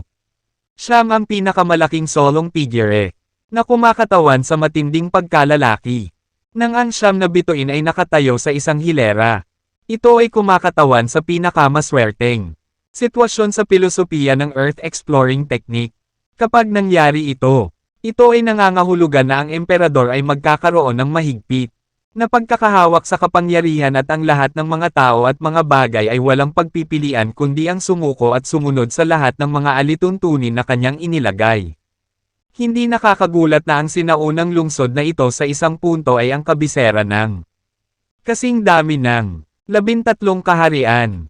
Ayon sa Earth exploring technique, ang lungsod na ito ay talagang puno ng makapangyarihan at kakilakilabot na aura. Nahigitin nito ang lahat ng iba pang mga lungsod. Sabi ni Dustin sabay buntong hininga. Pagkatapos, magaling niyang iginalo ang kanyang katawan at sumisid sa lupa. Gamit ang Earth exploring technique na pinagkadalubhasaan niya. Nagawa niyang gumawa ng ilang pagbabago sa unang bahagi ng sirang natural element array. Hindi nagtagal. Sinundan ni Dustin si Santos sa lahat ng dako sa 3,000 malaki at maliliit na universo sa paghahanap ng bawat hanay ng natural na elemento na nauugnay sa masamang sanggol. Dahil sa karanasang iyon, marami siyang natutunan tungkol sa mga kasanayang nauugnay sa mga natural na elemento. Kung tungkol kay Santos, maaaring ituring si Dustin bilang isang tunay na Earth Master sa liwanag ng kanyang kasalukuyang antas sa Earth exploring technique. Pagkatapos ay umalis si Dustin sa sinaunang lungsod at nagpatuloy sa paghahanap ng iba pang bahagi ng sirang natural na hanay ng elemento gamit ang Earth exploring technique. Naroon ang ikalawang bahagi ng sirang natural element array. It's escorting dragons to sea with 5 elements. Nakasuspine sa kalangitan sa ibabaw ng East Sea. Tumingin si Dustin sa malawak na lupain sa ilalim niya, na umaabot hanggang sa nakikita ng mata. Nagulat siya sa matalinong pag-deploy ng array sa harap niya. Mayroong 5 malalaking bundok sa bansang ito, na matatagpuan sa silangan, kanluran, hilaga, timog, at gitna ng malawak na lupain ito ayon sa pagkakabanggit. Ang bawat direksyon ay kumakatawan sa isa sa 5 elemento ng kalikasan. Alam ni Dustin na ang mga dragon sa bahaging ito ng hanay ay tumutukoy sa pinakamalaking 2 ilog ng lupaing ito. Sa 5 malalaking bundok sa 5 magkakaibang direksyon na nag-escort sa 2 pinakamalaking ilog hanggang sa dagat. Ang mahiwagang hanay ay na-secure, dahil dinala ako ng lahat ng mga pahiwatig dito sa dalampasigan. Sa palagay ko ay makakahanap ako ng higit pang mga pahiwatig sa ibang bansa. Bulong ni Dustin habang nakatingin sa abot tanaw, kung saan ang karagatan ay haantong sa ibang lupain. Marahil sa ibang bansa. Pagkatapos ay ginamit niya ang kanyang kakayahan sa paggalaw ng katawan at umalis upang makita kung ano ang nasa kabilang panig. Nagtungo siya sa ibang bansa nang walang pag-aalinlangan. Dahil sabik na siyang mahanap ang sirang natural na hanay ng elemento. Kasunod ng mga pahiwatig na nakuha niya gamit ang Earth exploring technique. Natagpuan ni Dustin ang iba pang bahagi ng sirang natural na hanay ng elemento ng isa-isa. Ang lahat ng mga bahagi ng hanay ay sadyang idinisenyo ng matalino. Na ang lahat ng mga likas na elemento sa kamay ay ginagamit sa pinakamalaking posibleng kalamangan. Hangang-hanga si Dustin kaya hindi niya napigil ang mapabulala sa pagkamangha. Ang susunod ay ang pinakamahalagang bahagi ng array. Ang majestic pillar. Dapat ay narito ito sa isang lugar. Sa wakas, nakarating na rin si Dustin sa kanyang destinasyon. Lumutang siya sa itaas ng pinakamataas na bundok sa mundo. Natigilan siya at napanganga sa nasa harapan niya. Ang matayog na rurok ay gumagana bilang isang haligi upang suportahan ang kalangitan at patatagin ang lupa. Binabalanse din nito ang mga positibong puwersa at negatibo. Puwersa sa pagitan ng dalawa. They use the towering mountain to anchor the whole natural element array. Is indeed excellent. Hindi napigilan ni Dustin na mapabuntong hininga habang nakatingin sa humihingal na tanawin ng matataas na bundok na kakilakilabot na dumampi sa mga gilid ng langit. Ang bundok na ito ang pinakamahalagang bahagi ng sirang natural na hanay ng elemento, na siyang mapagpasyang elemento sa buong hanay. Ikinaway ni Dustin ang kanyang kamay para ilunsad ang kaleidoscopic compass. Bilang tugon, hindi mabilang na mga ron ang lumipad mula sa compass at pumailan lang sa kalangitan. Agad silang lumaki ng ilang beses. Hinaharangan ang bawat liwanag mula sa buong kalangitan at pinupuno ang bawat sulok ng espasyo sa pagitan ng langit at lupa. Dumapa si Dustin sa tuktok ng bundok at sumisid sa lupa, na sinamahan ng 10,000 Earth Dragon. Ang buong bundok ay nagsimulang yumanig ng malakas. Kalahating araw na ang lumipas mula nang mapunta sa lupa si Dustin. Nang walang senyales, biglang lumabas si Dustin mula sa gilid ng bundok at pumailang lang sa langit. Hawak ang kaleidoscopic compass sa kanyang kamay. Nakokontrol ko na ang lahat. Napabuntong hininga si Dustin dahil sa kasiyahan at ginhawa. Sa ngayon, mayroon na siyang paunang pag-unawa sa pangkalahatang sitwasyon ng sirang natural na hanay ng elemento. Bilang karagdagan, gumawa din siya ng ilang mga bagong pagsasaayos sa hanay gamit ang mga lihim na kasanayan na natutunan niya mula kay Santos. Sa pamamagitan nito, maaari niyang i-activate ang array kung kinakailangan. Tulad ng para sa mga prinsipyong gumagana, mahiwagang batas, mga partikular na tugon, at mga pagbabago sa sirang natural na hanay ng elemento. Hindi naisip ni Dustin ang mga ito. I wonder how powerful this broken natural element array actually is. Bulong ni Dustin sa sarili.